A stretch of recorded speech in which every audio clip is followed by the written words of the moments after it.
Suzanne, ravie de vous accueillir. Donc, Suzanne Chamy, vous êtes déléguée générale de l'Institut IDEAS. Votre institut est partenaire du programme sur les modèles socio-économiques d'intérêt général, notamment sur le volet de l'outillage. Et le mercredi 13 novembre, vous allez intervenir au Forum national des associations et des fondations, le FNAF. Le rameau est ravi de vous accueillir et aimerait en savoir plus sur vos activités quelques jours avant cet événement. D'où ma première question. Pourriez-vous nous présenter votre institut en quelques mots? Qu'est-ce que fait l'Institut IDEAS? Bonjour Yann, bonjour à toutes et à tous et merci beaucoup pour cette invitation à présenter l'Institut IDEAS. Donc l'Institut IDEAS est une association dont la vocation première est de proposer, de déployer un dispositif d'éducation aux bonnes pratiques associatives et philanthropiques à l'intention de tous les acteurs de l'intérêt général. Et comment nous est venue cette idée? En fait, l'Institut IDEAS est né il y a bientôt 20 ans, on fêtera les 20 ans l'année prochaine, sur la base d'un constat qu'il fallait créer les conditions du dialogue entre les associations, les financeurs des associations, qu'ils soient publics ou qu'ils soient privés, et les métiers du contrôle et de l'audit, que sont les experts comptables, par exemple, ou les commissaires aux comptes. Il était important pour nous de mettre autour de la table toutes ces parties prenantes de l'intérêt général, et ce terme pour nous est vraiment majeur. En tout cas, c'est dans cet état d'esprit que nous avons conduit l'action d'IDEAS depuis sa création. Donc, nous avons mis autour de la table, au sein d'un comité expert, ces différentes parties prenantes pour réfléchir justement à quel pouvait être ce dispositif d'accompagnement des associations, des fondations, des fonds de dotation à la montée en compétences. Et ça s'est traduit dans un premier temps par un guide des bonnes pratiques que j'aurai l'occasion de vous détailler un petit peu plus tard. Donc voilà d'où nous venons. Bientôt 20 ans d'existence, de mise en œuvre de missions d'accompagnement sur le terrain, de production d'outils méthodologiques, pédagogiques pour aider un maximum d'acteurs à grandir, à engager des démarches d'amélioration de leur organisation dans cet esprit de servir toujours mieux l'intérêt général.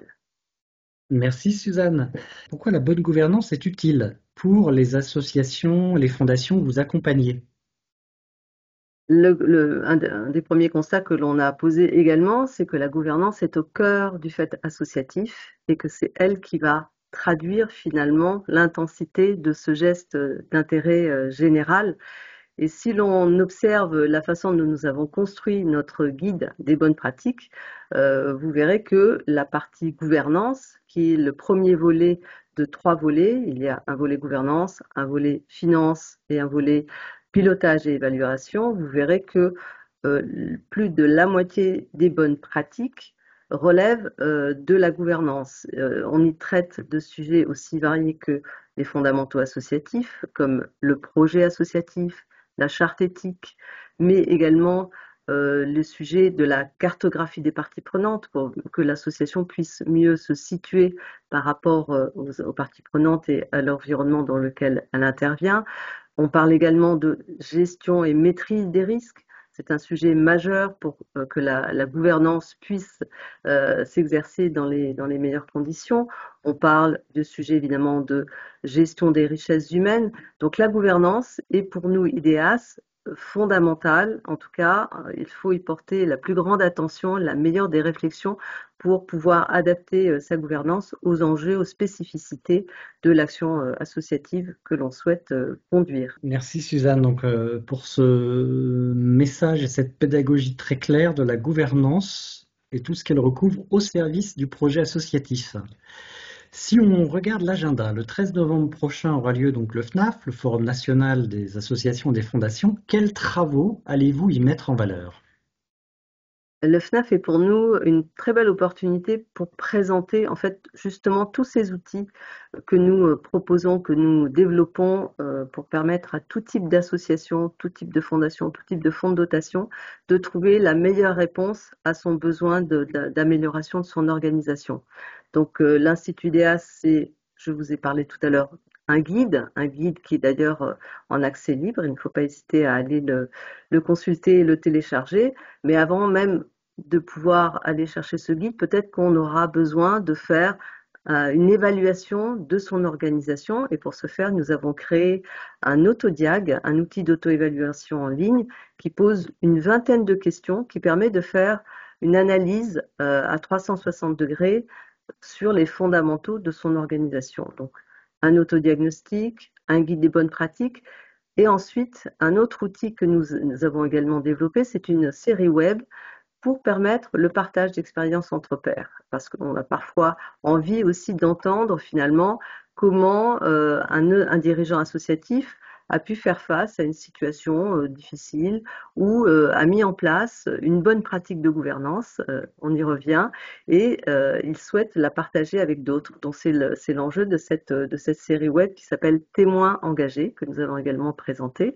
Nous allons également parler de la démarche d'accompagnement au label IDEAS, parce que j'ai quand même oublié de mentionner la création du label IDEAS en 2010 comme outil de valorisation de la qualité et du professionnalisme des associations, des fondations et des fonds de dotation. Parce qu'elles font ces efforts d'amélioration de leur organisation, mais il faut aussi le faire savoir.